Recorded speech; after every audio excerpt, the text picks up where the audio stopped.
Hi, I'm Mark, and I'm the human behind the podcast you're listening to right now. I'm really looking to learn more about what our listeners like and don't like about our shows. So if you're listening and you have opinions about these podcasts, I would love the chance to chat with you personally. There's a link in the show notes with how to get in touch, or you could email me at hello@lanternpodcast.com. Thanks. Now back to the episode. The president just told every federal agency to get off one specific AI company by name, and nobody seems totally sure what happens if they don't. Welcome to Anthropic Pentagon Watch. Today, the designation fight picked up a second front, a named directive, shaky legal footing, and the very awkward question of what enforcement looks like when the order is basically a Truth Social post. And OpenAI didn't get the shutdown order. Anthropic did.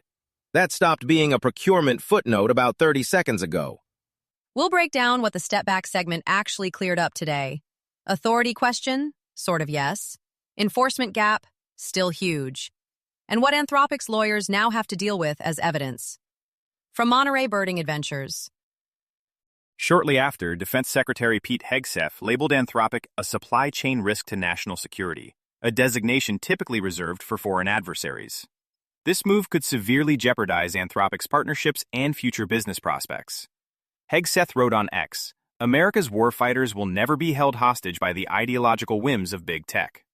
Yet the Pentagon will continue using Anthropic's AI services for up to 6 months during a transition period, highlighting the complexity of untangling such a partnership. The White House has now told agencies to get off Claude directly, while the Pentagon is running its own 6-month wind down. Same target, 2 tracks, and still no signed executive order. It's a Truth Social post pretending to be a procurement directive.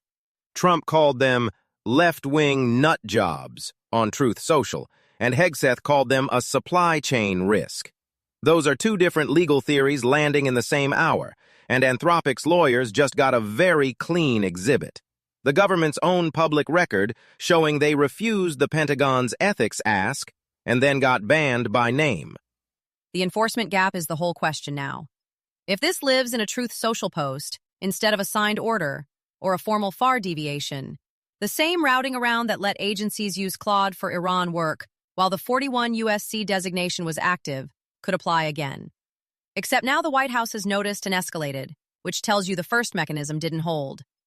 OpenAI didn't get a presidential call-out. SpaceX didn't. Anthropic did. By name, on the record, explicitly tied to an ethical dispute. If the legal test is differential treatment of similarly situated vendors, the White House just wrote the comparator into the public record themselves. Step back a second. If the White House tells federal agencies to stop using a specific AI company, can the president really just do that on social media? Or does it have to go through some formal legal process? Short answer, the president can issue a directive, but whether it sticks legally is a totally separate question. On February 27th, President Trump posted on Truth Social, ordering every federal agency to immediately stop using Anthropic's technology. And at the same time, Defense Secretary Hegseth said on X that he was designating Anthropic a supply chain risk to national security, a formal designation that also purported to bar any contractor, supplier, or partner doing business with the military from working with Anthropic at all. Per analysts writing in Lawfare and at GWU Law School, the legal authority here turns heavily on the acquisition pathway, meaning how the contract was set up in the first place, and the specific contract terms. A presidential directive alone does not automatically override existing contracts. The supply chain risk designation is a separate legal mechanism with its own authority, but multiple law firms immediately flag that applying it to a domestic U.S. company the way Hegseth did is, in Blank Rome's words, unprecedented. Hegseth did build in a 6-month transition period, so Anthropic would keep serving the military during wind down, which tells you the government knows it can't just flip a switch. So if the courts are already in it, where does this stand? Has a judge actually blocked it from taking effect? It's split, and that's the mess here.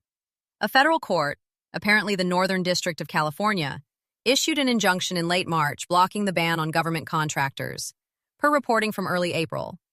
But then the D.C. Circuit refused to suspend the Pentagon's designation, so now those rulings are in direct conflict. Defense contractors are getting contradictory signals about whether they can keep using Claude, and that's the tension to watch as this keeps moving through the courts. If you follow Anthropic and the Pentagon, You may also like Musk v. Altman Daily.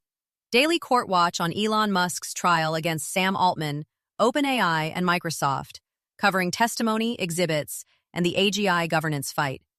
Find it wherever you listen to podcasts. We've put links to all the stories from today's briefing in the show notes, so if one caught your attention, you can take a closer look there. That's Anthropic Pentagon Watch for today. This is a Lantern podcast,